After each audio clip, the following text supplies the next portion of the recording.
Hallo, ek is Kobus van der Merwe en is jou huwelik dalk in ernstige moeilikheid dat daar 'n dreigende egskeiding is of dat daar dalk 'n derde persoon is by jou betrokke is by julle huwelik of dat daar baie seer konflik is besig is om aan te gaan tussen julle.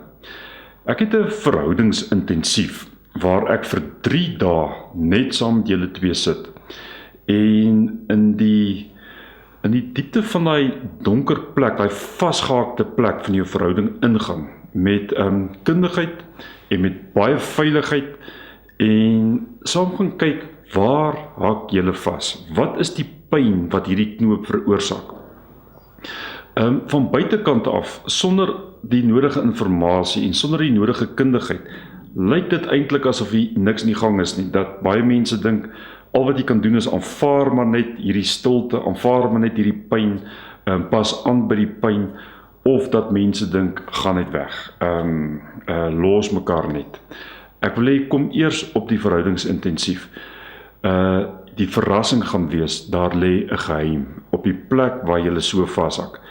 En die geheim en die verrassing daar is nie wat is fout met julle nie, of hoe julle mekaar nie meer lief het nie, maar daar's 'n diep 'n skatkis van inligting oor wat julle twee eintlik waarskynlik al lankal moes gedoen het, om terug te tree lewendigheid toe, om terug te tree vreugde toe.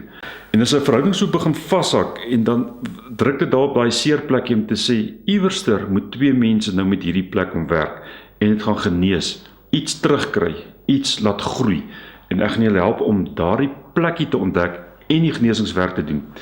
Dat as mens hierdie werk doen, kan jy gesond, vreugdevol, committed vorentoe gaan met jou huwelik.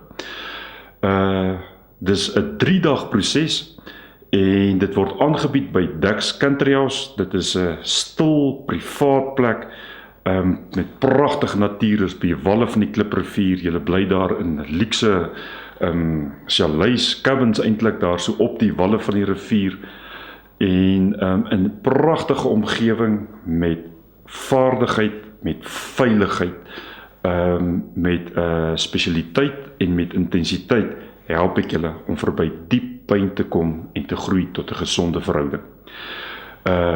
Bel asseblief vir Elmarie, die nommer is hierop, die e-pos adres is ook hierop en ek sien julle daar. Dis deur en deur die moeite werd. Kom verby die pyn, kom verby die seer, laat ons daarmee werk. Sien jou daar.